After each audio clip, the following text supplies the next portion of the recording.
Hi, everybody. Welcome. And this show is going to be a good one too. I mean, I get these guests that have a lot of knowledge of certain topics, and that's what I like to do. This is Dave Emmons, and this is the Strange Reality, and I have two shows a week, and I try to make it as interesting as possible. And my guests also are always interesting, and I let them talk what they want to talk. But if they don't want to say certain things, it's fine with me. We just have fun and we talk, and I want people to learn something or be enlightened by each show that we do. My guest tonight on Strange Reality is Michael R. Hathaway. He specializes in past life regressions to help his clients gain insights and update their abilities to their current life situations.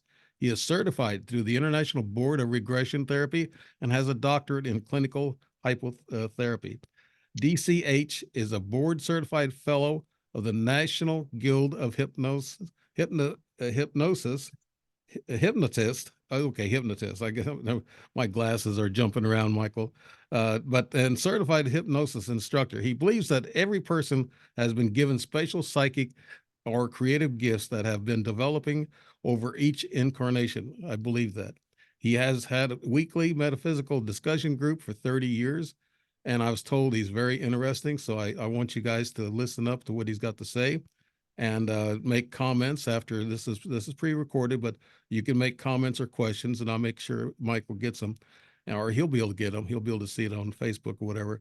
His interest in UFOs began in the 1960s with local stories and experiences, and became friends with David Baker, who was the artist who drew the alien sketches for abductees Betty and Barney Hill. Wow. He has worked with clients that have the past life alien experiences as well as current life experiences. He co hosted an internet radio show called Lost Knowledge with Deb West. And I've talked to Deb West. She's a great person, which will begin again in a few months. Hathaway is director of the White Mountain Reflection Center in Madison, New Hampshire, a 150-acre mountainous multi-use forest and trails, labyrinth, peace garden, and backcountry glade ski trails. That's a lot of stuff there, buddy. That must be pretty going in that area. He is also an author of several books, including It's Time to Simplify Your Soul's Code, the Everything Hypnosis book, the only psychic power book you'll ever need, and a complete idiot's guide to discovering your past lives. He records a daily inspirational podcast called Message from the Mountain, and we'll find out how you can get to that. During the end of the show, we'll ask Michael to tell us how we can get in contact with him and where he's can be seen and heard. And Michael R. Hathaway, welcome to the show, buddy. And I've been looking forward to this. Just as Deb West was telling me, you're a very interesting guy. And like we said earlier before this, we started recording. I wanted to kind of stick on, since you have a lot of knowledge in cosmic mind and mental DNA and that type of thing, and what's going on, and you're in hypnosis, and you know what's going on in the world, the chaos, and people are down about everything, and the future looks, what is it they say? The future looks bleak or something, but it's not really. It's you yourself, and I know Michael will talk about it. Michael, how would you like to introduce yourself? Add a few more things about what we just said. Well, I just want to say that your title of your show fits the way a lot of relatives think of me. It's weird, so strange rather. So that fits right in. Uh, I believe that I don't necessarily have a doom and gloom thought. In fact, and you'll hear me say many times, if this is true, and what comes to me is true, which I let other people think about that, then we aren't alone here in this great cosmos. I've gone beyond Earth or universe into cosmos. And to me, maybe there is something out there watching us to make sure that we stay on a path that just goes in the right direction. I'm sure of that. Yeah. I have come to the conclusion over my lifetime that we're here, and in this concept of more than one life, there's a group of souls that are on assignment on Earth right now. You're one of them. And those are what I call lights. In other words, light workers. and you have inside of you a care, a love for mankind, something that you're looking to have, to share with others. And there is, in the process of that, and I learned this through doing the show with Deb West, because she had guests from all over the world, that at that time, just the people that she got as guests all had that same sense of feeling. They care for the earth, they care for a lot of things. Yes, it needs help right now, but at the same time, it's that point where, now is the time for the light workers to be open. And what I call on assignment, when people ask me what I do, I just tell them I'm on assignment for the cosmos. So whatever comes up next, and this is a wonderful assignment today, thank you. And thank Deb. This is something that, perhaps if there's one person that gets some insight out of it, then that's the whole purpose of Yeah, it. Michael, could you explain to people? I know a lot of people they don't know what a light worker is and what that's all about. Could you explain to people what that is, Michael? Okay, all right. Are you familiar with heart-based love? Do you know? In other words, are you familiar with what we call heart-based love? No, not hot base love. No. Okay, well, this again, this is the theory at the moment that I've been taught. Now, you could tell me something totally different, change it. But I believe that out there, someplace in the cosmos, is a core. And that core has all the knowledge of everything that's existed. And we all are spawned from that core. First of all, beginning is almost like a what you call in the summertime, that shivering wave of energy. And so our core is based on that. And we have all the knowledge, but we don't have the experiences. See, so each lifetime, each that we go through gives us the experience where eventually we'll be absorbed with the source itself. So looking at that sense, we're all representing the source in different ways. Mhm. And so we all have the opportunity, if we choose, to take that. And the source is non-judgmental. It's just unconditional love. So it's like if you have something you're grateful for, and you take a breath and you feel that in your heart, then you're just creating 60 plus more times electromagnetic energy in the brain. Right. So what happens is at that particular time, your thought is generating an energy that's going out from what you're thinking of. It doesn't make a difference in other words, and it's attracting back to you what you're thinking. So if you're thinking fear, then guess what? Fear comes back to you. If Mhm. you think in terms of positive love, then that is coming back to you. And so a light worker is what I call someone that has an inner glow to them. It's like their heart has a sense of glow of love. And so when that leaves them, that energy is projected out into the world. And so I'm sure you find people that come to you that are brought to you Right. specifically Mhm. for answers. And Right. so you're one of a vast team that is actually in position all over the earth right now. Casey talked about the fifth root race, and he talked about it starting somewhere around 98. But I think his time clock was not in sync with the Earth's time clock. And what's happening is it's taken a while afterwards to play out. And the new generation of kids, they're hardwired. They know. And they get the answer to this is all that young generation, your grandkids, your stepkids, all those, they know. Mhm. And so they have that in their heart, and that's where the change is going to come from. Yeah, Michael, you mentioned earlier the source. Is that the same thing as the creator? Uh, Yeah, and it's according to what you think of it as. For me, I tell people I grew up a terrorized Baptist, scared the daylights out of me because of it wasn't my family; it was the preacher that pounded the pulpit and said, "If you go to a movie on a Sunday afternoon, you're going to hell." And I yeah, go, yeah, "Ah, geez," But and then we had lights out testimonies at a youth group around. Boy, did I try to be! And finally, but I knew there was something there. But it was when Star Wars came out, the Force, and I'm going, oh, the Force. And then I got to have quite an acquaintance with Edgar Casey, and Casey spoke about the Force. And so to me, that force is out there, the source. That could be God to someone else, it might be nature. It's according to how we connect with it. To me, it's all the same. If we have the right intention, then it's going out to the right source.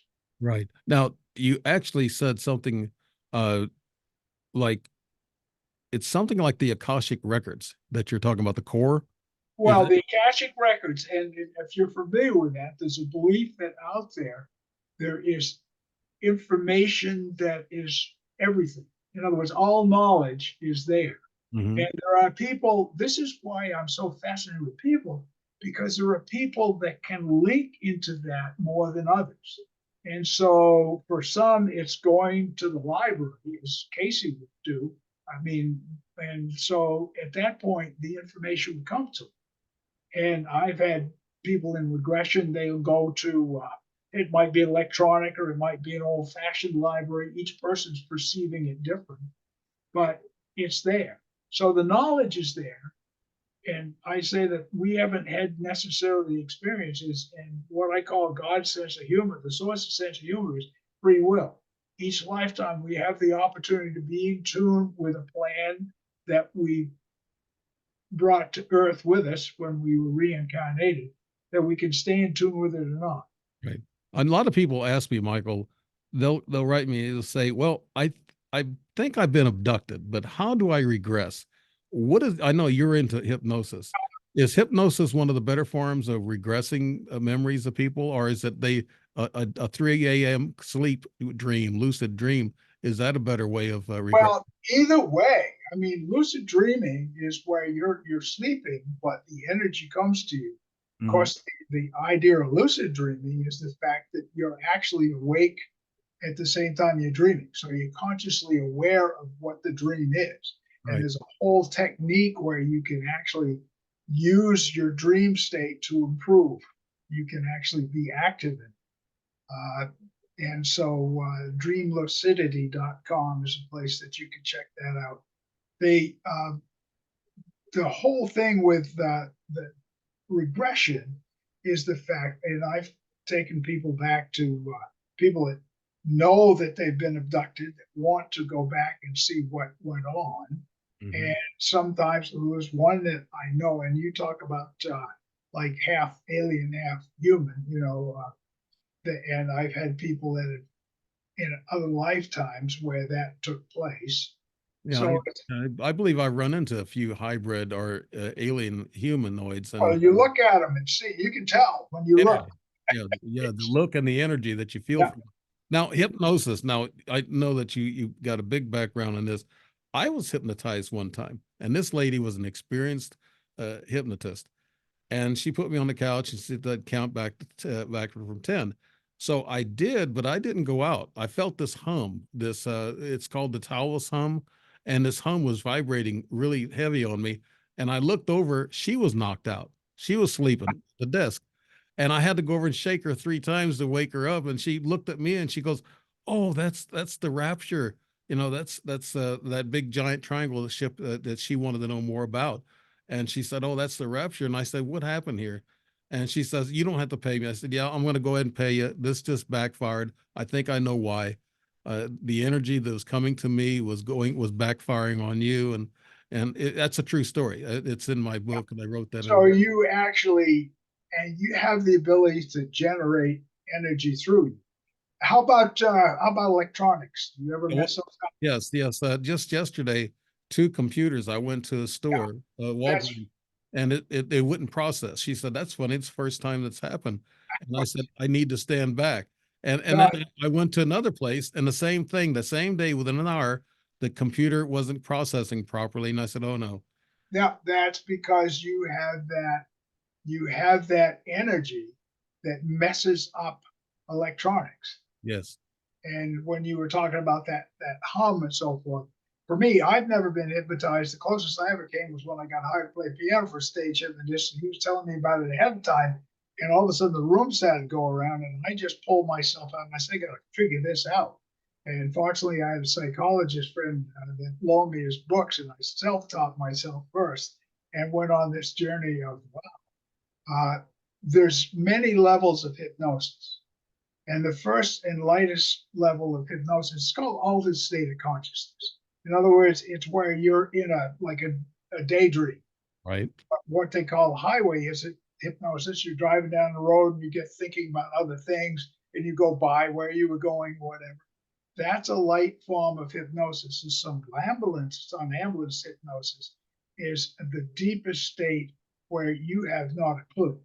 And when you go to a stage hypnotist is very skilled in testing their audiences to the volunteers. So they'll give them a series of challenges, and each time they accept the challenge, they go to another challenge. So most of the hypnosis work I do is built on the Milton Erickson concept, which is I just talk to them. So, for instance, I can ask you, okay, do you have a favorite smell? You want my answer for that? Yeah. It's cinnamon, something like that. Yeah. Can you imagine that smell? Yes. Okay. So if you and one of the things you are pretty aware. So you forget to breathe. Yeah. So a lot of it is just take a breath for a minute, take in that smell of the cinnamon, think of something you're grateful for, and then breathe out. And it's already changing your physiology. Oh, okay. You're already in a light trance. And for most of the things that you want to accomplish, that's light enough trance for. Mm-hmm. So listening, and so when I write, because I'm more like a storyteller. I don't see in my head, so I don't describe things. As I say, so I step into the feelings of the characters in the story, which is very fun. So the characters take over. Mm-hmm.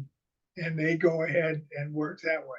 So each person will see, I don't imagine smells. I can recognize a smell when I smell it, but I can't produce it in my mind. Right. Michael, how did I mean, you're saying I'm a light worker and I've been accused of that before a lot of times, but how do we become light workers? What happened to us in our lives to have that? Well, lots of times there'll be an experience, but first of all, you become sensitive. And what I call near-death experience, it's not necessarily physical. It could be mentally, spiritually, or emotionally. Somewhere in people's lives, I mean, like a bump on the head, concussions now they're finding that out. And so when that happens, it shifts the brain, the way the brain flows. And that's what's going on with what I call the COVID effect in the world now. Whether you've had COVID or not, the whole world has been under such stress with it that it's changed the way we think. So you're more sensitive. In other words, the five senses, seeing, hearing, feeling, tasting, and smelling, all of a sudden they have become more prominent. And so if it's a sense of hearing for you, then you might start hearing things coming to you that you didn't hear before. Right. Or if it's visual, you might start seeing things that you didn't see before. Mm-hmm. So it's like really interesting as to how it plays out, which is complex. And that's what makes it so fascinating to me is there's no person on earth that's exactly the same. Yeah, that's true. And one of the things in hypnosis, I know you know this too, is that a lot of complaints about it is that a lot of people who are hypnotizers, what they do is they plant a seed and they talk about a UFO abduction. Then all of a sudden, well, guess what comes out of the person's mind is that UFO abduction. How do you get healed from that, Michael? Well, the first thing I did was take what I call a forensic hypnosis course, which isn't hypnotizing dead people, but it was something that was taught and used. It really isn't used in law enforcement a lot. But the point is, it's being very careful. It's like if I were giving you a thing and I said, okay, so you're in this time, place now, look down at your shoes. Well, that's the first place I'm assuming is that you've got shoes on. So I started very simply in a thing is, do you have a time period you really enjoy? Yeah, I believe I would like to go back to the time of Jesus. Okay. Can you create a mental image? Do you see pictures in your mind? I have done that. Yes, I've done. Okay. Do you visualize all the time? A lot of times, yes. If I'm at rest, a lot of times if I'm busy, I don't. But if I, I'm at I rest, no, I'm watching. You know why? Because I'm watching your eyes. The minute I saw your eyes move, your eyes went down. That's kinesthetic, which is your emotional self, and that's your gift and your curse. That's the strong sense for you. And you're also, as a musician, you also are carrying on a little bit of a thinking with yourself because your eyes went to your ears.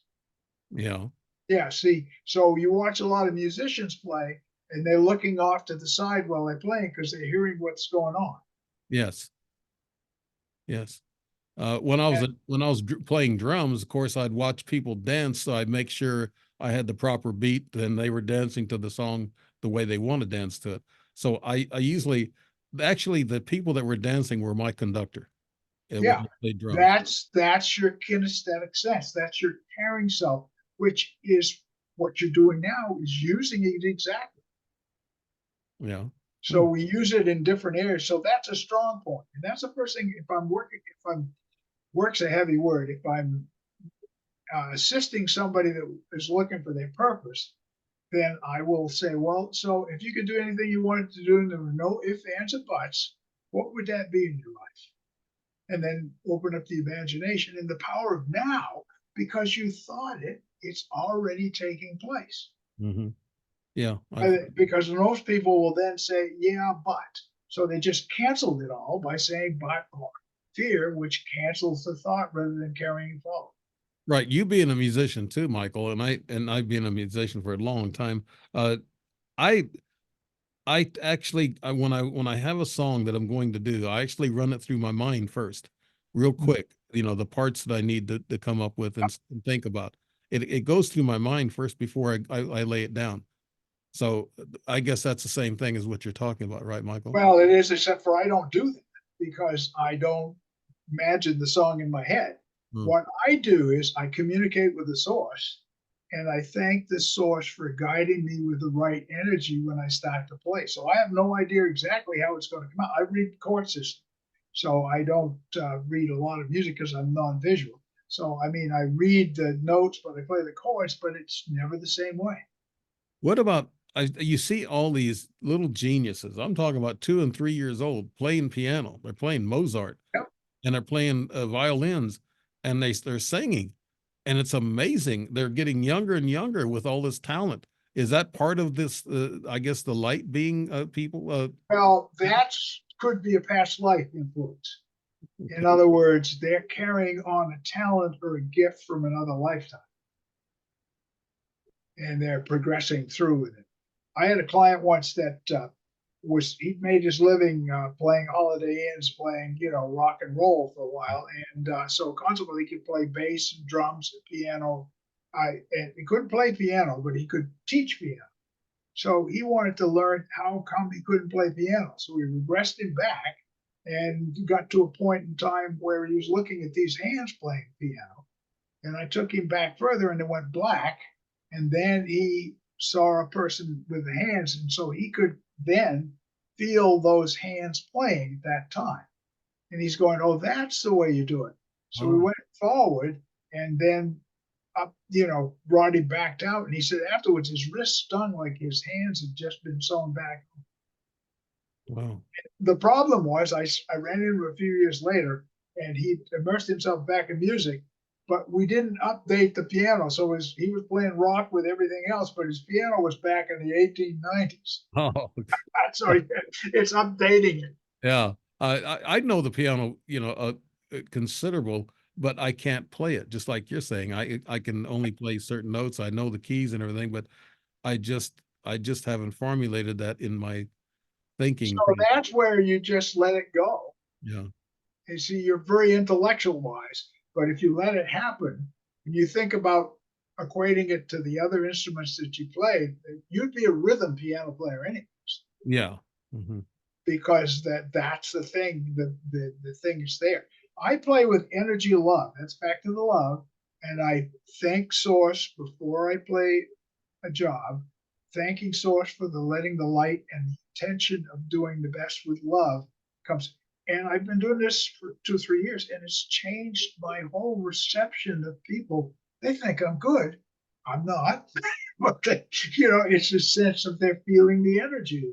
Yeah, well, let's talk to the audience about how they can do what you're doing, like contacting the source. How do you do it, Michael? What's the Well, steps? as simple as smelling cinnamon. In other words, the first thing is belief. Belief in life is very, very important.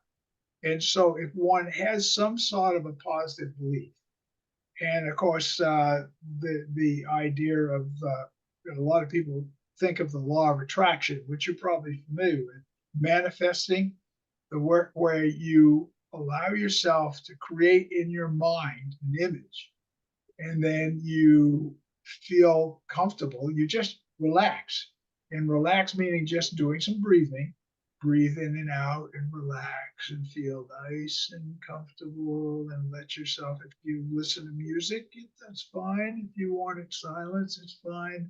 And then you just take a breath and relax and let it go and come in. And then thank whatever it is, feel gratitude in your heart. And then think about your goals or what you'd like to do. And then thank Source for guiding you. I mean, that's amazing to me. I shake my head every day. I call them miracles. In other words, my goal is to live in the world of miracles. Right. Yeah, it sounds like you know how to do that. And people out there are confused about how to attach themselves to spiritual things and also to the higher power. I know myself, I get confused sometimes. We all have these earthly human things. We get angry, we get upset, we get busy. So being aware of what it is, like if you're aware you're angry, pause for a minute, take a breath, think of something you're grateful for, and thank the source for letting you feel calmer. And also pass on that anger to something else. Now, what's happened? I got hit by a car in '89 going to summer school. And I had a constant prayer. My wife was working a job she didn't enjoy, and the oldest one was getting ready to college, but we were going to pay for it. I was making enough money to pay for it. And so I did up to 10 miles a day. And then I was going to summer school down to UNH and crossing the street, and this young person drove out, and I got nailed, landed on the hood of the car. There I am laying into the street, not knowing I'm going to live in, not spitting up a little blood. And I knew that my prayer had been answered. And so the calmness was there, and it just went in, and I didn't realize how much of a change was going to take place. So first of all, I'm still here, and I was grateful for that. I'm still grateful for that. And so that's part of my philosophy is I must still be on assignment. And And so you had a near death experience at that point. well, I didn't go through any tunnels, but I mean, I got whapped on the back of the head, broke the windshield of my, and broke a leg, severed the tendon and ligaments. So it required me to make changes in my life. Yeah. And so, and that was, I never was mad about it. I just accepted the fact of what it was. And the adventure's been amazing. Well, And then I was going to, excuse me, afterwards, people that didn't know each other were looking at me and saying, "What's behind you?" They're going, "There's something really big behind you." People with the gift of sight, and I'm going, "Well, it must be the big guy." And I've been told it's an energy, not a guy, but it's so I'm never alone. See, and if I'm never alone, that's a pretty good feeling too. that's So I, scary. That's scary, Michael, because I've had people tell me that I had a dark shadow following me, and they've seen it. Like these are psychic people or people who work with as medium, and they've seen a shadow come in with me, and I thought, oh no, that's evil. I don't want anything part of that. But well, that it now it doesn't have to be. Does it feel evil to you? no, it doesn't make me evil. No, no, No. Well, then it's maybe somebody's got your back. yeah, And you may find times that, and I've seen after the accident, things will go into slow motion that look like they were threatening all of a sudden. You ever had that happen? Where yes, you slow down like that? yes, Sure. So that's a part of what I call being watched over. Now, people call them guides, angels. It could be somebody that was related to you that passed over. I mean, there's all kinds of this is all this stuff we don't really know. I mean, we think we know it, but we really don't know it. And it's just amazing. No, the more I learn, the more questions I have. Well, isn't that the quest? Yeah. Remember, there was a football player, Reggie White, I think was very well known. He became a minister, went over to Africa. I think it's the way the story I heard it. And he called his wife up and he says, I found the answer. And he died on the way home. And she was not happy about that. Never did learn the answer that he. Now, So go ahead. yeah, this is part of the cosmic mind that you're talking about. This is one of the topics. Is that? Yeah, cosmic mind, that's a term for it. I mean, some people call it God, some people call it whatever it is, but out there in my mind, there's something. Wherever these things happen from, I mean, the miracles, the things we can't explain, how does it happen? Mhm. I mean, there's stories of like prisoners that, I mean, people that have walked through enemy lines that weren't seen, who were that somehow or other they were invisible to other people, but they were brought to, so the just amazing the things that take place. I felt that way sometimes when I'm waiting in line to buy something. The clerk wouldn't even look at me, and I thought, well, wait a minute, I should be moving around. But yeah, I feel that way. So, oh, and also once you get past 70, you turn invisible. Well, the good way to get the clerk is you want to say to the clerk, wow, you have interesting hair, and then drop the subject and go on and watch him try to. In other words, confusion is a great way to have somebody drop their guard. When Yeah. you see something they weren't expecting, then they got to pause for a minute, think about it. Then you slip in something subliminal that they then walk out with. Okay, I guess we need to talk to the audience in general, Michael, and I know that you know a lot about this psychology stuff. What can people do? Do they turn off the news? Do they stay away from this all this bad information that we're getting? We're getting disinformation everywhere. How do we handle that in this day where the world is just totally confused and we're on the verge of going to war, and this is scary, Michael? How do we? Yes. Well, if it helps, there are certain things that I listen to, certain things I don't listen to. In other words, I'm choosing. In other words, I come back to my sense of saying, well, what's my role in all this? Mhm. And so to fix the world totally, I mean, that's pretty well almost out of reach, But if I look at what's my part, so I think the first thing is for a person to intend to think about what they're doing in their life. How do they make a difference in other people's lives, not just theirs, but the difference in somebody else's life? And Mhm. if they think about, and this comes back to what really lets them feel good rather than the negative. Now, as I say, there are things out of our control that we actually don't have the ability, but we can send positive thoughts. And so I send that thought out each day for the sense of peace, love, and that the energy that I have going out is going to combine with other people's energy, that the collective energy together just might make a difference. I mean, there are churches that have prayer rounds, there are different groups that get together that focus on different things, and send out that positive light. Mhm. Yeah, that's what we need in this world today. You mentioned the mental DNA. That Well, I believe that each of us has, if we could take those, assess the mind, seeing, hearing, feeling, tasting, and smelling, and the way you recall in your brain, if we could test each person, we would find that there's no one that has exactly the same spread out on all those senses. So what I call that's your mental DNA. In other words, it's just like your physical DNA that's different. You have a mind that's also different.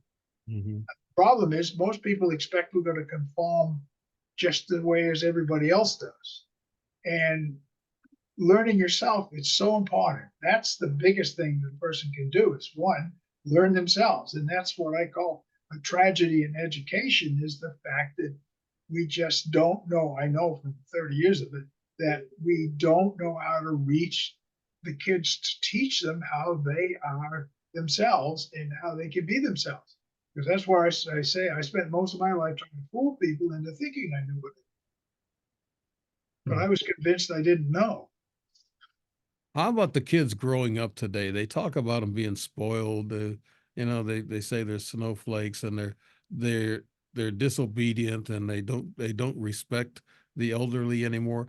Are we heading that direction, Michael, with all this It depends. I mean, you've got for one, you've got a generation of dysfunctional parents. You know what I mean? That's the bingo? problem. Bingo. Yeah. Yeah, and so there's no guidance there. So somewhere along the line, a mentor or something, you hear about kids talking about this person made a difference in my life. But there are also parents that consciously care and want to do the best they can for their kids.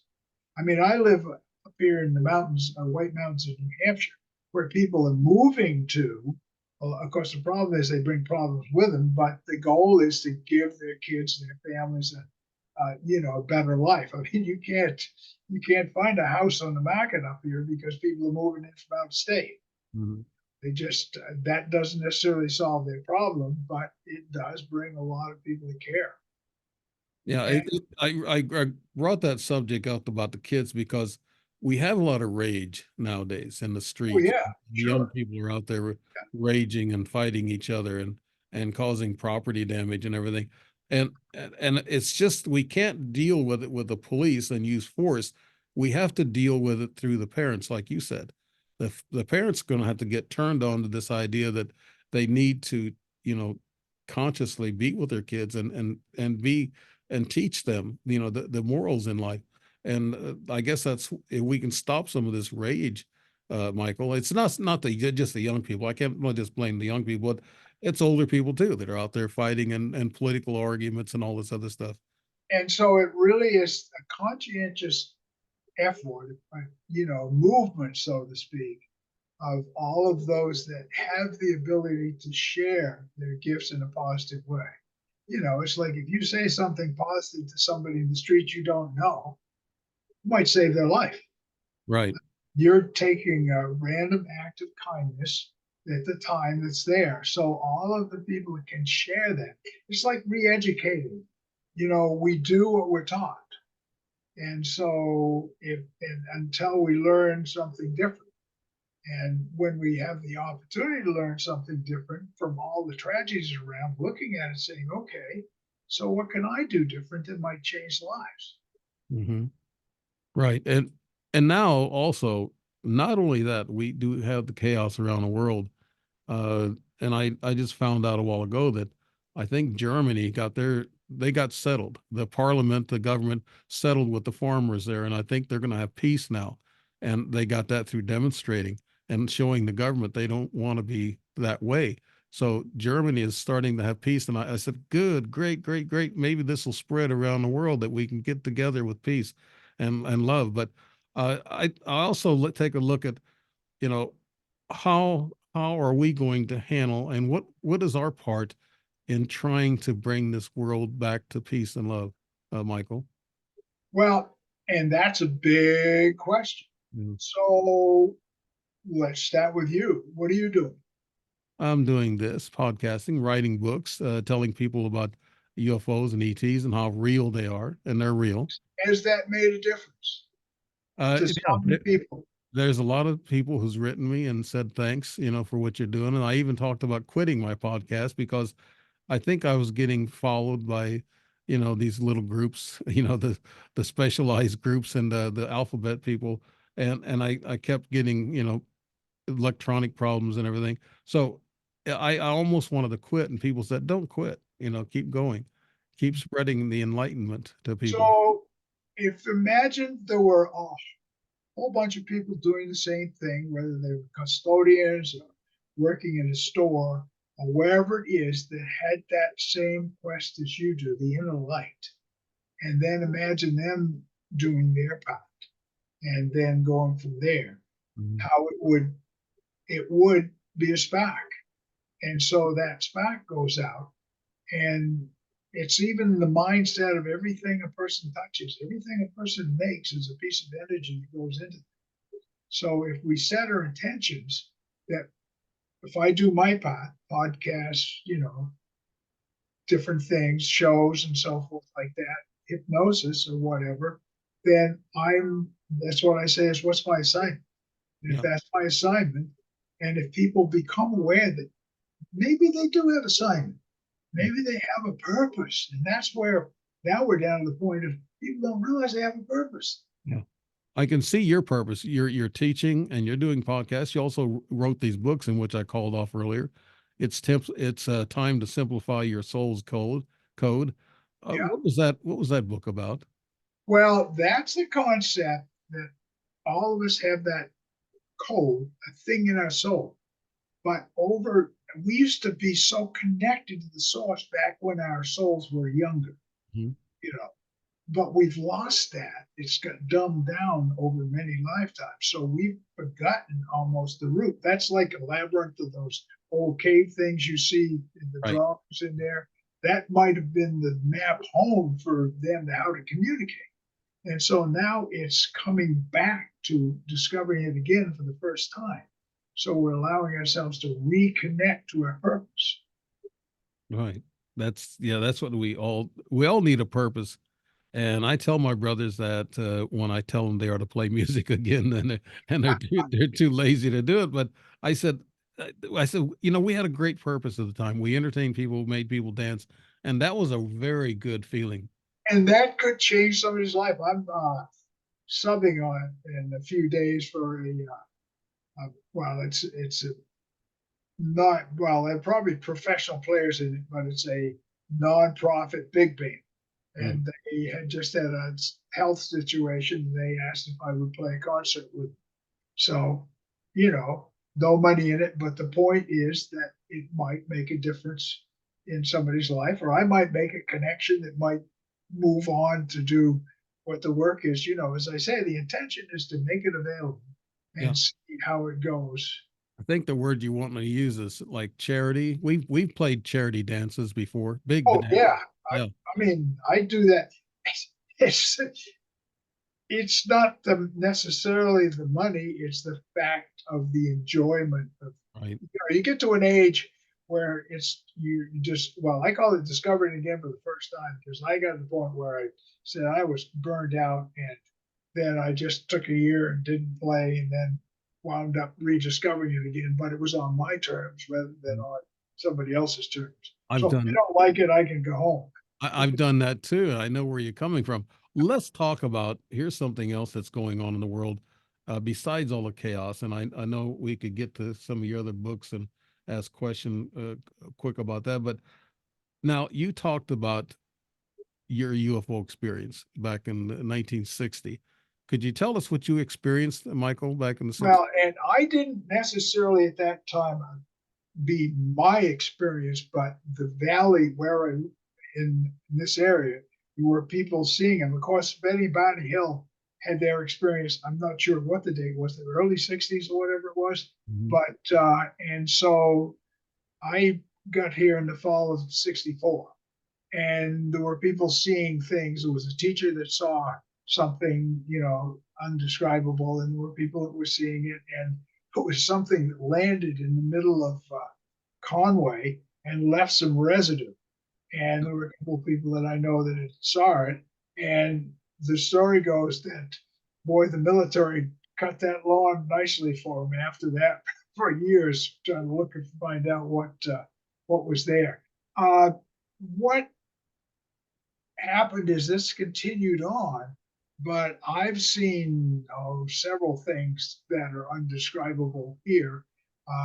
Maybe three or so. One was a large glowing object that two of us were coming back from a concert, and we looked over to the side, and there was this thing just slid right out of the way, just like that. And she said, "Do you see that?" And I said, "Yes." And so we knew that we'd seen a UFO. We saw one a few years ago, about 10, 12 years ago. It was coming across. This guy and my wife saw it. We're going out to eat, and the people that we and when we got to dinner, they had seen it too. And it was just like on and off, no sound. And then it just disappeared. And one day I had the opportunity, I was looking up at the sky in the middle of the day, and there were two white, round things quite high. They were just going around in circles, and then they just kind of rotated and went on up out of sight. Hmm. So, you know, A lot of people say, I know I've seen 6 up close UFOs in yeah, I 1960. heard your description of them. Though. Yeah, in 62 and 63 Yeah. and on and on. But I had a lot of people say that they have scary experiences Well, and I've talked to a lot of people. Yeah, that scared the daylights out. yeah, and then but I've always had spiritual feelings. I was elated with spiritual energy and I wasn't hurt from it. I guess that's why I keep pursuing it. But Well, this, yeah, there was one that coming down. This lady and her daughter were driving down through Pinkham Notch in a cloudy day, and there was a tractor trailer truck coming the other way that ran head on into them. Only it was over them, and they both afterwards they had, you know, in other words, and over a period of time, and then when they got down through the notch, it just disappeared. wow, so it was a ghost truck? Well, it could have been a ghost truck, or it could have been. I've heard of alien stories that materialized like that Mhm. and was there, and but they've looked at the world differently after that. I'll tell you that. Why? Yeah, they can shapeshift. Their crafts can Yeah. shapeshift. Also, their bodies can shapeshift. Because I met three of them that were shapeshifted into human. Uh, but these experiences, I hear they get your adrenaline going, and they actually make you smarter from that adrenaline rush. And it's like taking cold showers. They said will raise your IQ. Is that right, Michael? Well, I don't know about cold showers, but we're talking about is one of those what I call like a near death experience where all of a sudden your brain shifts. You look Yeah. at the world differently than before. And it Yeah. could be that startling thing that's there. Yeah. My experience, I tell you, I was coming down through the notch and playing a gig one night, and I came down and face to face, the lights were looking at me right there. And I'm going, whoa. Only it was around Christmas time, somebody had decorated a chalet. I was at eye level with it, but it was woke me up for a minute. Let's put it Yeah. that. No. Uh, You know, I'm so curious about this ET thing because they still kind of bother me every once in a while. I've had pictures of them in my house just here in the past couple of years or so, and I have things happen all the time. And I just showed you something weird on my yeah, screen that this yeah. squiggly thing that never was there until a week ago. And how could something getting in my Zoom picture group, you know? So, but let's talk about you're talking about aliens and past lives. A lot of people get involved in past lives, and maybe you tied the alien thing into it. Could you tell us a little bit about that, Well, Michael? sometimes they want to come and see if they've had an abduction experience. They want to find more about it. That's what happened to Bonnie Hill originally. He Mm. was going through that. But also, when you do a past life, and a lot of people are looking for something specific or whatever, but I've found people that have had in a past life have had the melding with an alien so that they themselves are a hybrid, Hmm. so they feel that they've been that from another lifetime, and so it still stays within their soul. Yeah, and also it travels in the family. My mom has actually she's 96. Absolutely, Yeah. yes. My mom's 96 and I'm going to have her doing a show with me and she's going to tell us about her experiences and she actually saw a couple of craft that I saw. So we saw these together. So it does travel in families and my book it says what do they want? And you're kind of explaining a little bit what do they want from us? Could you explain more, Michael, that you're understanding what they want from us? Well, and how many different types of aliens do you think there are? I heard there's a about Heinz 57, you know. Well, I mean, you get a whole bunch of different things. So theoretically, they have different wants rather than just one. Mhm. They're a group, I believe, that are watching the Earth. Keep an eye on it. It's like that silo, the thing where they had the meltdown in the military. quite a few years ago, where that all of a sudden it disarmed it for a period of time. Yeah. Something took place and jumped in. So lots of times during these times when there is conflict, there will be UFOs that will be seen around those areas too. Yeah. That's why we have an uptick of UFO sightings right now. Yeah. Because So I'm feeling that if it looks like they're going to destroy the earth, something just might step in.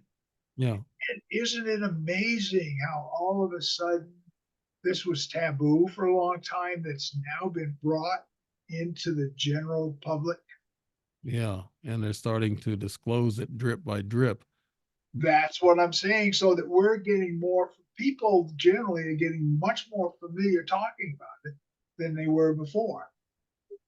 What about you hear about the now with they talk about ETs and they say some of this disclosure stuff drip by drip is actually trying to bring us up to the false flag theory.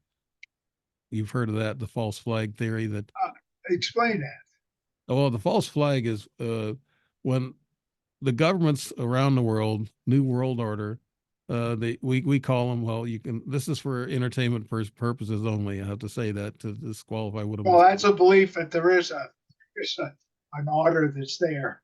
Yeah, it's going to be holographic, Project Bluebeam, and they're going to make it look like saucers, flying saucers, or UFO craft, and they're going to make it look like they're destroying cities and stuff. And exactly not them. It's actually these evil governments or this evil power that's here on Earth, or even outside of our own Earth. And like I said, this is for entertainment purposes only. I don't want to be kicked off because mentioning that. But what do you know about that, Michael?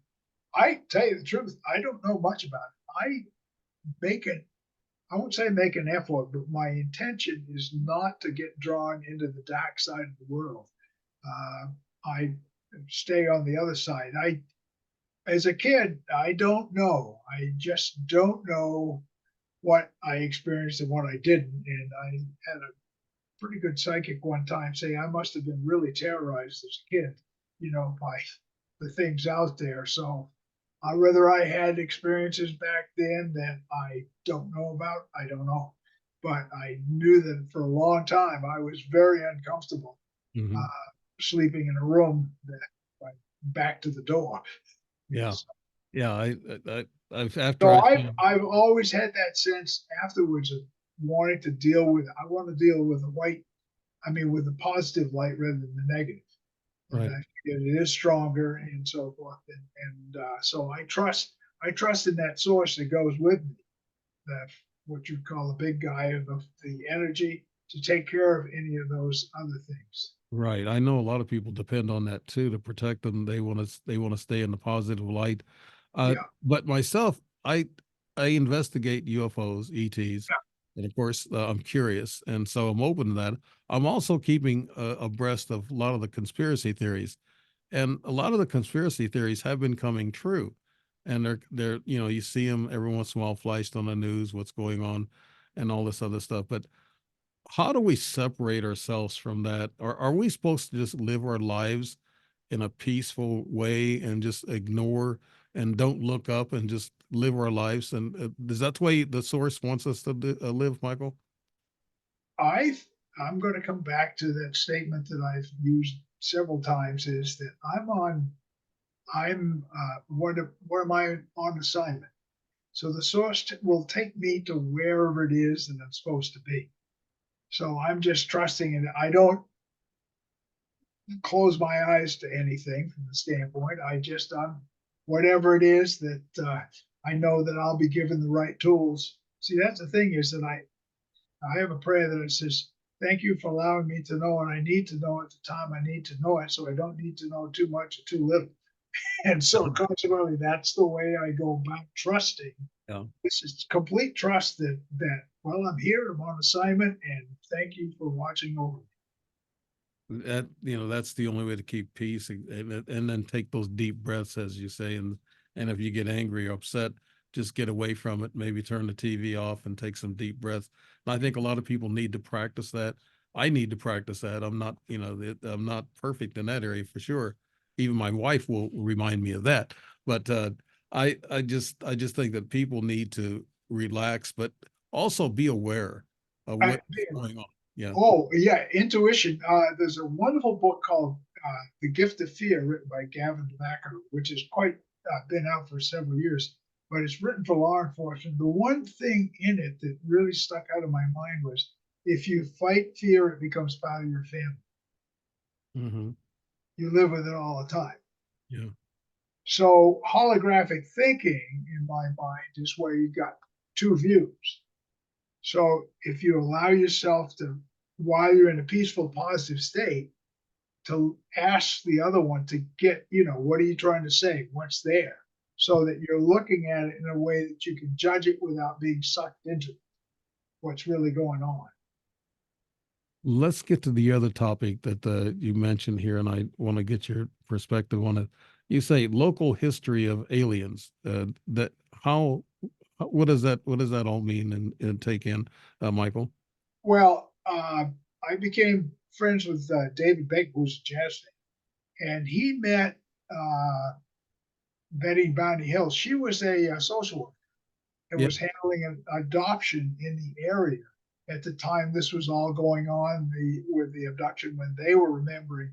And David was a really great artist, and so he, and as I say, Betty and Bonnie and David and his wife became good friends, and they came up to visit him up here one time, and the women were out shopping, and Bonnie was describing what it was, and David started drawing pictures.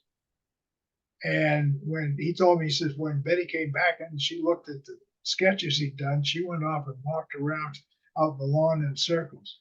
But I Mhm. know that I was fortunate to pick up quite a bit of his memorabilia after he passed. They had an auction, so I've got several years of scrapbooks that he had and so forth. And it's one was an article where he actually had gone down to have it sketched down there, and he sketched things wrong sometimes on purpose just to see what Banner's reaction was. And Yeah. when it wasn't true, Banner was upset. Mhm. So that thing, I also, it's amazing too. I have met who was the famous the Project Blue Book investigator there. Alex, what's his Hynek? Hynek. Yeah, right. I my sister knows one of his sons, and so I had a chance to talk with him when that program was on TV a couple of years Yes. ago, Yes. and he was not the advisor. His brother was, but he didn't have the same impression necessarily as what was coming out in the show. I never did see another season of it. That was interesting. Yeah. So, and also, we have something, I mean, we haven't talked about. This mountain's got its own presence, and it's got some ancient knowledge on it. And there's a pyramid off in the distance on one side that you look at, looks like a perfect pyramid. It's Young Mountain. And I, a pilot friend that flew over it, both his GPS is reversed on him when he flew over. And so there are a lot of strange things that happen there. That's about 15, 20 miles away. Mhm. And then we have another site where my psychic friend drew me a ceremonial ornamental bridge. He said, you'll find it up back. And around the Halloween in the fall, the sun's going down. It looks like you look right in the center of the earth. So we really, and we have on top actually a vortex that a friend of mine who actually was involved in reopening mines around the world, he took a reading and went right through a vortex in the middle of the ocean, right through Stonehenge, and right over to Beirut. So rather, we have some stuff right here that has got its own agenda and is pretty old. So there are time portals that are setting around places, and Michael, that you, I think that you're going to find that there are people that are able mentally to travel those time portals. They can go forward and backward in time. It's like they had that the project with the government there where they were looking to identify sites around the world. There were people that they tested that could do that. the Looking Glass. Well, there was a book on it. I don't know, Seed or whatever it was. It was actually where they were using the mind to go up and contact the ETs Mm-hmm. with the projection on it. So, yeah, everybody's, as I say, is different. Finding those out in those people that can do that are amazing. And some, I think, a couple of these shows, Skinwalker Ranch is fascinating to me because It's scientific, yes. they're the scientific end, but I think they're getting close to what a portal is. I've seen that show that they talked about that portal. It was right close to them, but Yeah. they don't go into the portal. So you said you had to have a mindset to be able to use it. Well, if you have, I know people that can travel, say back in time, forward in time, mentally, that have the ability to do that just as you have an energy. They have ways of going to back to one I wrote a book on. In fact, her best friend as a kid was a ghost. And so she was back and we examined that period in the early 1800s and she could be right there and explaining it, and then went and found all the things that she'd done in hypnosis later on. She saw where she'd been, in other words, and they were actually had done research and were doing archaeology in the area, and they discovered what she knew and saw in her mind. And I think it's Andrew Collins I interviewed with Deb, and I asked him how he found that, how did he find those sites and so on. Well, he said research and intuition. Intuition. So you have to train your mind to be able to do that, right? You have to open up to what you already have. Yeah. You don't, if you don't necessarily develop. Say if you were non-visual, you aren't necessarily going to develop the ability to be visual, but you have another sense that will take over. It's like a blind person that hears so well. Yeah, I'd like to develop that talent in order to go through a portal, because I've had pictures of portals right here in my office room from my infrared camera. And Can you imagine that in your mind? yes, Can you imagine projecting yourself, following it, and stepping in? Just imagination, but allowing yourself to imagine. I guess I'd have to be really relaxed, right, Michael? I mean, that you got to be, you just got to be floating into it, Oh because no! If you can see it, can you see it? no, I can't see it. Not with my eyes, but my camera has seen it a couple times. Oh, okay, but you don't close your eyes and see it. No, I See, can. you're Yeah. not a strong visual person, so it would be feel for you and hum. Can you hear a hum of it? Can you feel the energy? Yes. Okay, Energy. so you feel the energy and let the energy draw you, keeping in mind that you're keeping yourself anchored. So it's actually you're not your physical body that's going, it's your other body. Okay. Yeah. Y- Let's talk about this one book that you have, The Complete Idiot's Guide to Discovering Your Past Lives. How do you Uh-huh. do that? How do you do that, Michael? How do you do that? You Yeah. live it all the time. Every day we're influenced with our past lives. First of all, Hmm. your likes, your dislikes, your fears, your phobias that people have that they have no idea where it came from. So anything that you don't track back to a life experience, where did it come from? And so it's that sense of, oh geez, I love this period of time, or I like that. How'd you learn that? So I want to know how you know what you know. Then we start by creating images through what you're thinking. And then conversational past lives, which is my specialty, is all I have to do is ask questions. And sometimes I'll be holding a conversation like this, and the person has gone in such a trance while we're talking, they can't even remember what we're talking about. Yeah. Yeah. That's That's the not, deepening. yeah. Is that kind of like dozing off or having a daydream or whatever? Well, you'd start with imagine. So you'd imagine, say, what was that area that you liked, that you enjoyed, the time period was back. I forgot you told me, and then it's gone out of my head. Sedona, Arizona. No time period. Oh, back in Jesus' time, I Oh would yeah. have liked to met Jesus. Yes. Okay, so you could feel what it was like then, right? Hmm. You could feel the energy. Right. Could you get any kind of a visual concept? Yeah, I saw the clouds. I saw a cross. I saw, you know, Jesus Now, there. imagine feeling the head of the eyes that you saw. Mm, You touch the head of those eyes. okay. And I saw a strange tall guy who was all dressed. I don't know if that was Joseph of Arimathea or whatever, but he was a tall, strange, hooded guy that I saw in a lucid dream one time, like a priest. And I saw that, and I was kids were playing around with me, and I was putting in those big brass fishing hooks in a bag in which the kids messed around and messed it up. And this this figure that was standing inside of a looked like an old Jerusalem church with just blocks and then the sand floor. And this tall guy looked at me and he says, "I'm your new pastor." And he says, "Take care of the kids."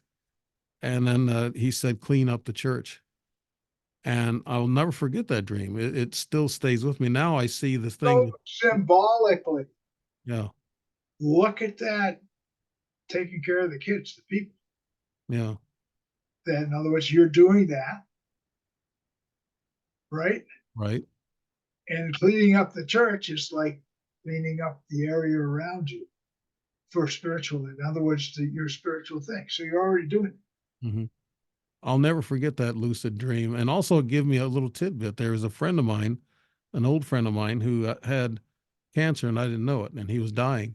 And this priest told me, I said, "Where's my brother?" And he said, "Well, him and Paul went fishing." And I said, "Oh." And I knew I didn't want to say his name, but I so the next day I ran into another friend of mine. I said, "What about Paul?" And he says, "Didn't you hear, Dave? He's dying." So I was told this in my dream, and I told him that. And I said, he goes, "Wow, you had a special dream." And I did. That was a special lucid dream. Yes, you get those. Now, have you ever done Reiki? Or No, I have a feeling that you are a healer. I got electricity in my fingers. Yeah. Well, that's what I'm saying. Now, I had a relative who became a healer. People came from all over the East Coast to see him in the 1890s.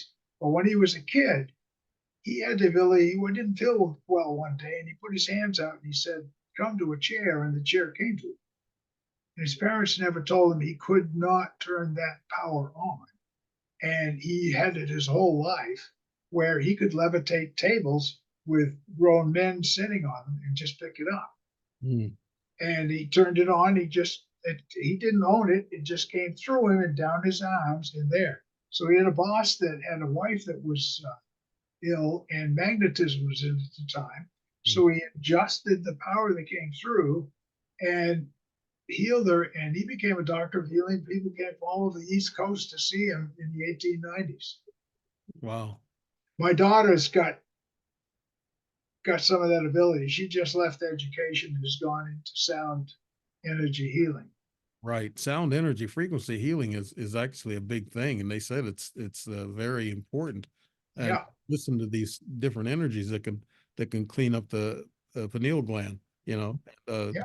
so that's important. But I wish I had that power to go further with what I know and what I can do. Like you're saying with this one guy, I just have the simple abilities. I haven't been. No, we're doing it. You'll have to pick a time sometime. We'll Skype in and do it with not on camera where you're a little more relaxed. You know what I mean? So it gives you a Right. chance to just let yourself do it. But even then, just imagine what it is seeing out of the five senses.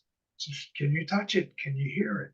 Mhm. What is the one that brings the most to you? And your ethereal body, that was the word I was looking for, which is the concept is that you anchor yourself with a golden thread or a golden thing so that when you travel, you're always connected to Earth.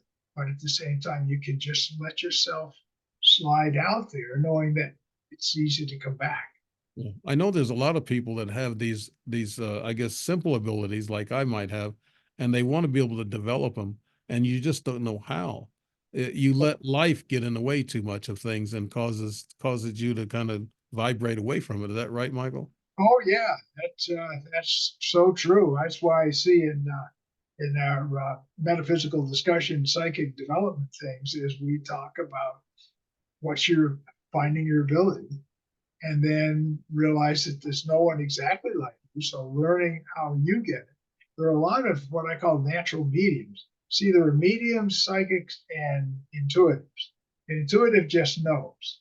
The psychic gets all the experiences of, touching something, getting through all the different Right. Mhm. divine, and then a medium is someone that connects with spirits from the other side. Right. I had a lady back in 2010. She was she was part Native American Indian. She had a shop and everything. It's up in Springfield, Illinois. And I went to her, a buddy, he writes these ghost books, and he told me to go there, talk to her. Well, she gave me five things. And actually, three of them were so far out there that I couldn't believe what she was going to tell me. She told me, she said, "You're going on a trip soon, aren't you?" And I said, "Yeah." I said, "How'd you know?" She said, "The guides are telling me." And then she told me, said, "Your car is going to be damaged out in Arizona, but she said, you'll be able to make it and visit your friends in New Mexico." I said, "Wow, what do you mean damage?" She said, "No, don't be scared." She said, "It's just going to be, superficial damage. Your car will operate and everything fine." And I said, "Okay." And then she said, "You're going to meet your first alien." Uh, and she said, "When you going?" I said, "I'm going to be there. I should be in Sedona the 4th." And she said, "That's the day you're going to meet the alien." And I did. And I got a picture in my book where I met her. And my car was damaged by hail in Arizona. She Hmm. was really good. I mean, I've never seen anybody that sharp. And she told me a couple other things that were true. So, but those were just out of this world. How would she know that? So Well, that's what makes it fascinating, isn't it? How do you yeah, know that? yeah. And she It's says them up there, her spirit guides. they can connect. Well, there are people that have the ability to connect to that. You know, Somebody else might do it in writing.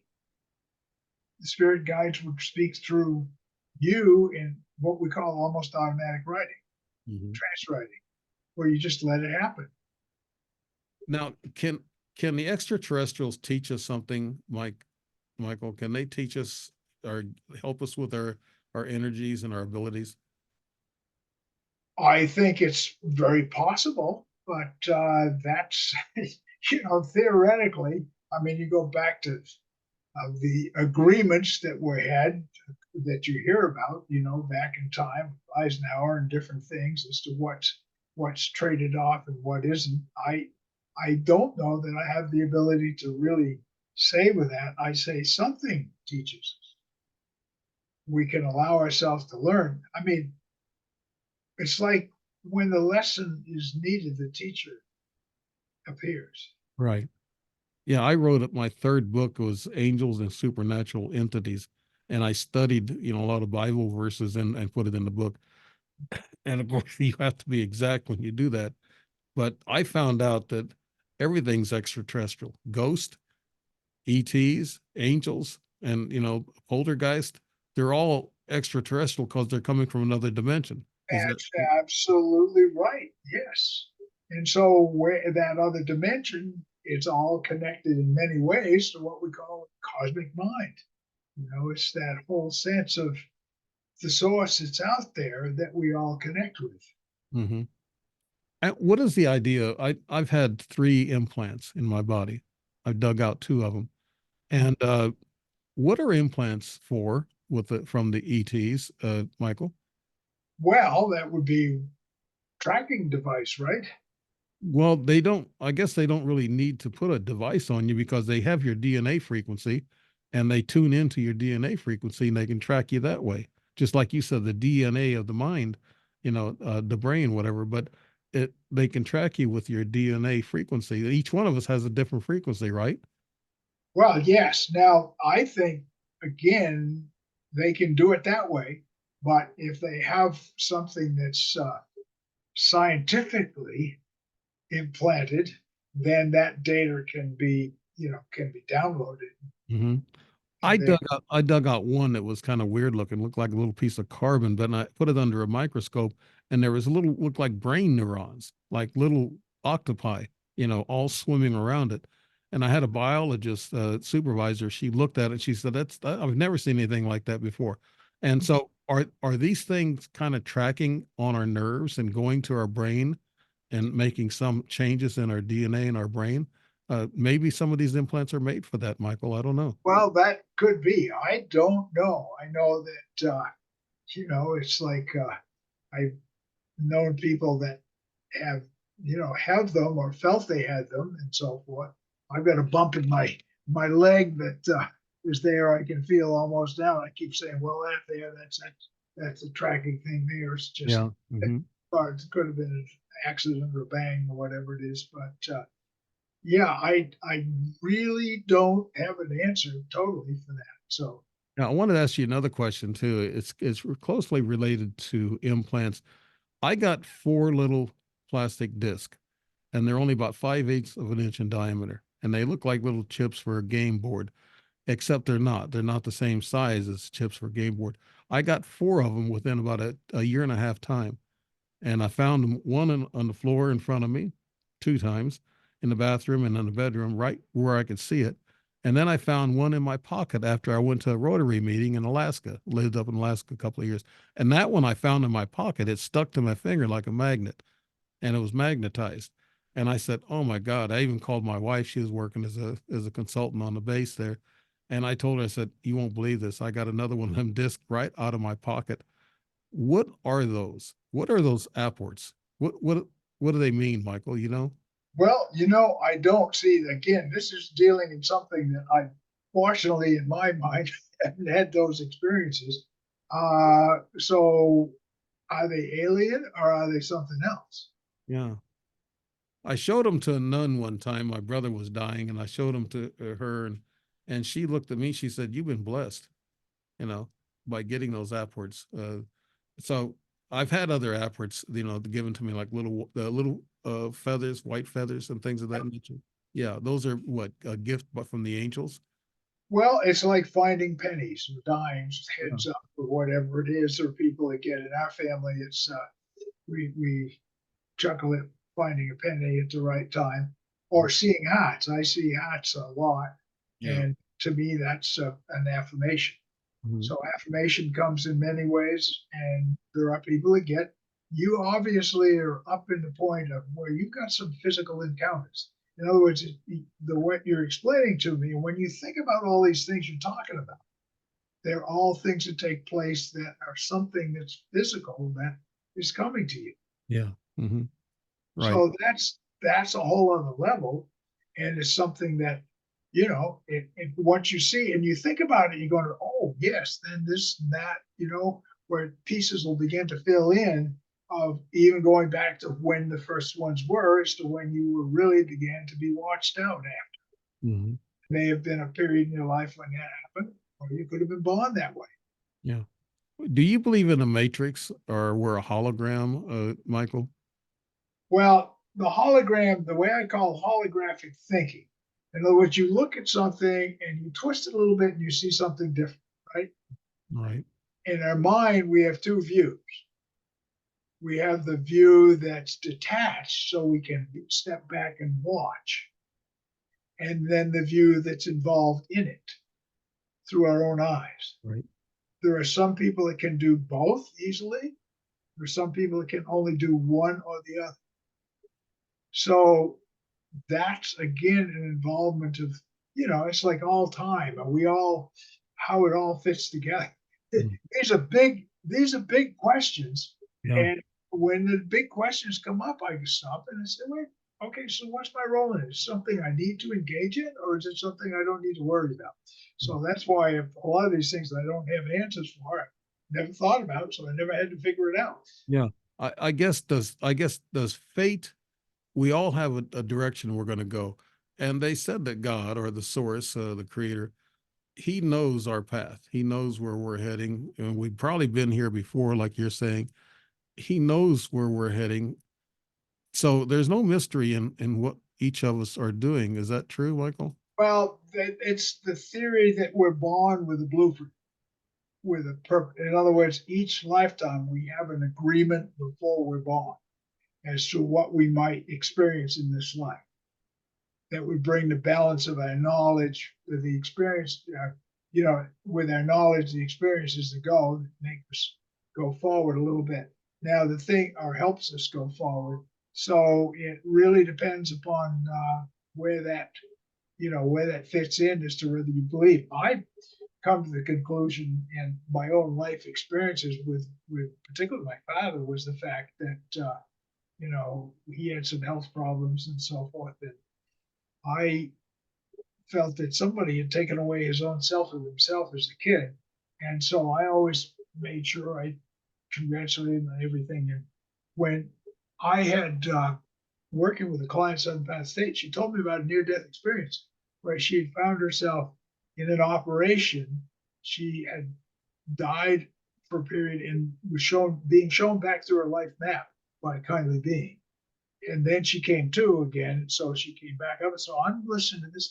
Do I believe this or not? I don't know.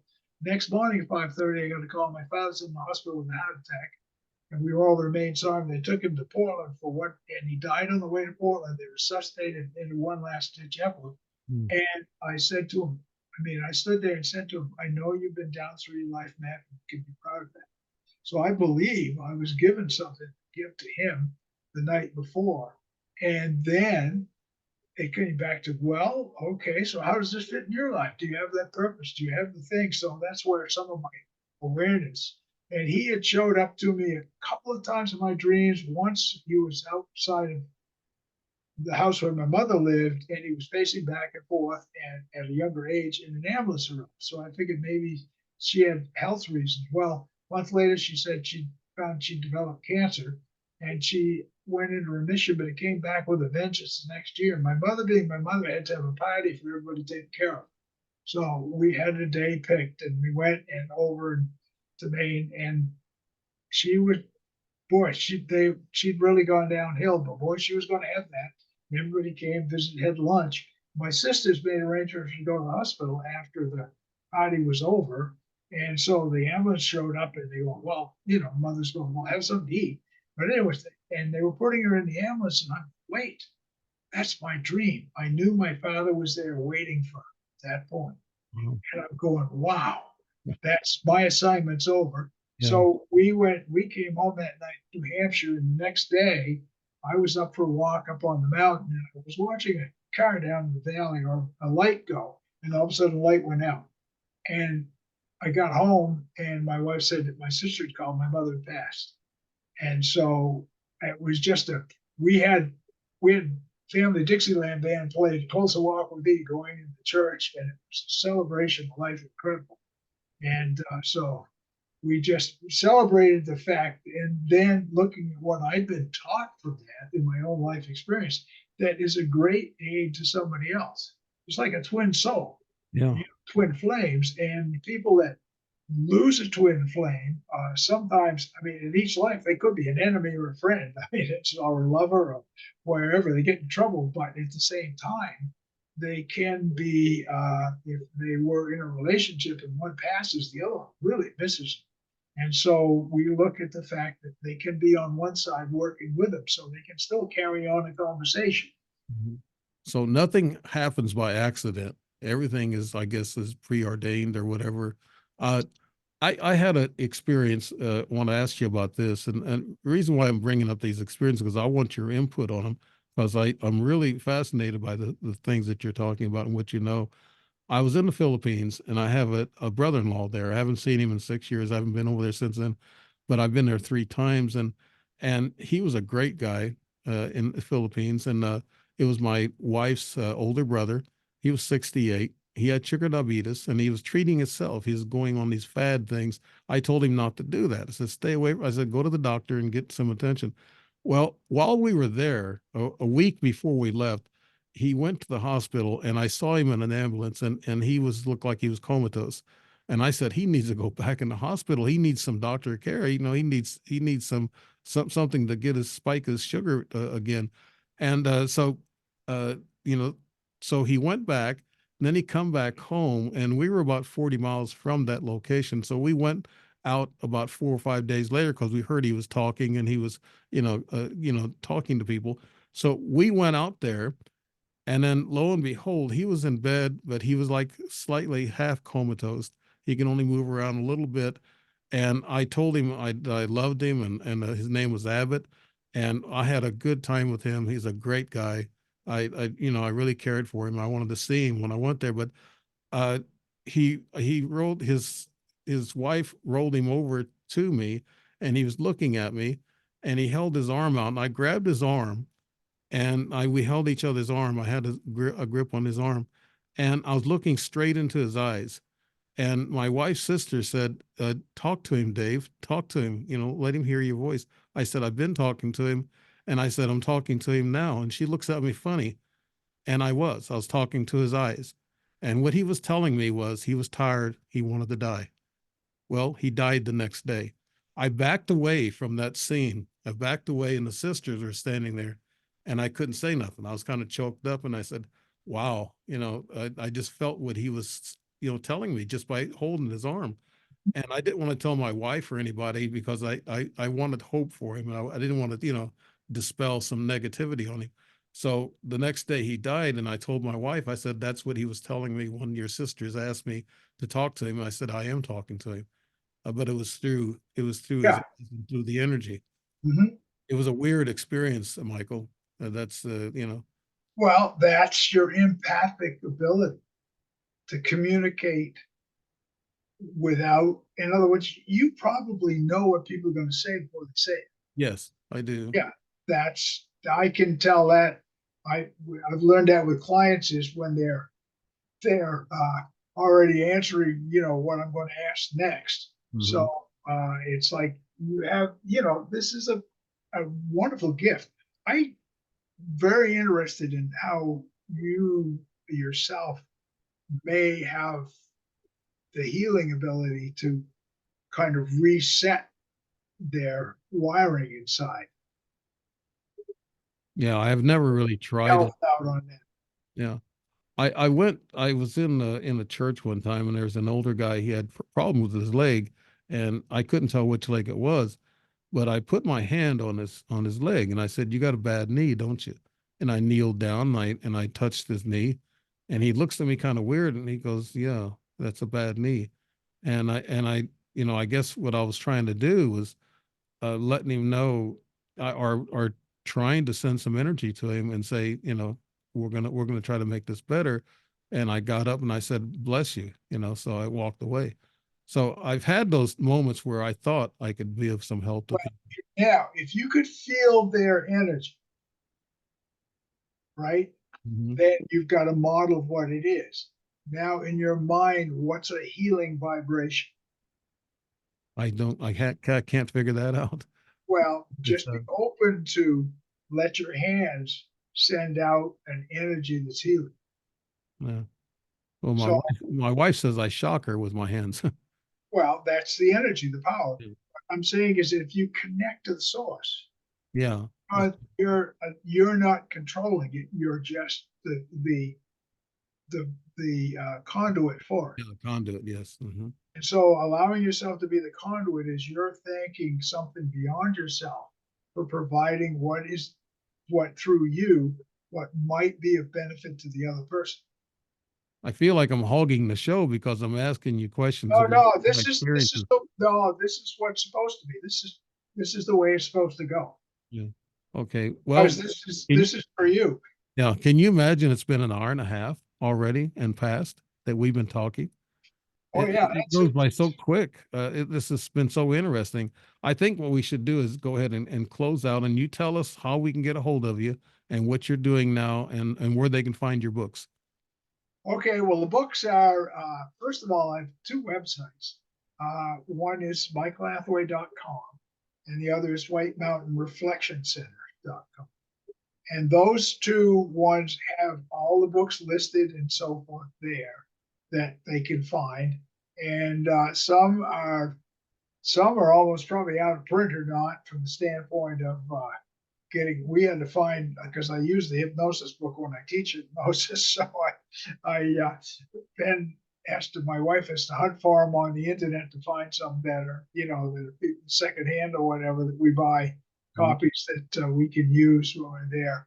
But then some of the self-published books, which we did a series of, and those can order right directly through us or through Amazon, or through stores like that and so forth. Right. The michaelhathaway.com, it pretty well lists all the different things. I've got 10 compositions that the source created that are basically like meditation stuff, relaxation, long, like an hour long, some of them, and so forth, so relaxing. But anyways, and they can email me at michaelhathaway@roadrunner.com. Okay, I'll put that in the write up in the intro when I put I'm up. always open to questions as far as, I hear a lot from, people that have a question. They can tell me I'm full of baloney. That's all right. I just, because I don't know what I said anyways, it's all out of my head. Now it's all gone. I don't have to relive it because I don't necessarily remember it until somebody reminds me of it. Well, Deborah West said that you would be very exciting to talk to, and you have been. And I really appreciate your time. And I hope we do work together, in the future. Yeah, and if you want to explore that a little more sometime, contact me and we'll talk about this exploration of how you can kind of begin to examine that. You're incredible. Well, you got really incredible abilities. You're from the standpoint of this vibration that you have. Yeah. Yeah. Yeah. That's cool. I'm just trying to control it. If I knew how to control it, I think I could really, Love, well, breathe, relax. yeah. Ask for the right amount of it so that you don't melt things down. Yeah. Because when you get wound up, your energy gets going. So that's where if you feel that, just wait, ground yourself, meaning breathe up from the ground, down to the sky, let it meet in your heart, and just be grateful for this opportunity that you have to do what you're doing. Yeah. Thank you so much, Michael. We've been talking to Michael R. Hathaway.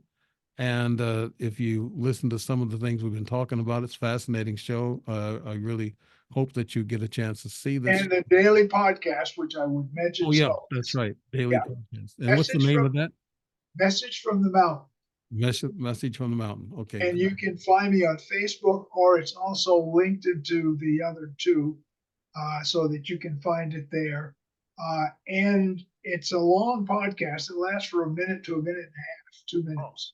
It's a message type thing. Okay. It's the concept is, it is nature and spirituality. So right. It starts out with hopefully some sort of an observation around nature, right, and how it relates to your life. Yeah. And then people will they'll step into their own thoughts. Mm-hmm. See, the goal is to leave what I'm saying, but get into your own thoughts of what's going on. We need more people like you, Michael. You're a great guy, great person. And I'm still here, so I'm grateful I'm on assignment.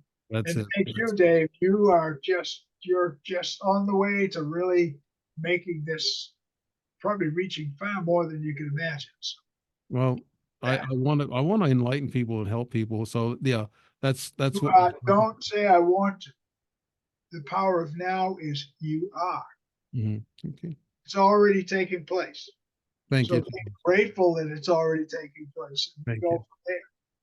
I think we'll end on that. You're a great person, Michael Hathaway. Thank you very much. You. And this is Dave Emmons with the Strange Reality, and this will be posted here soon. This is pre-recorded, and I just want you to take a look at this fella here. He's great. I've had a good time. The time went by so fast on this show. But had a great time too. Thank you very much. Thank you. And good night, everybody.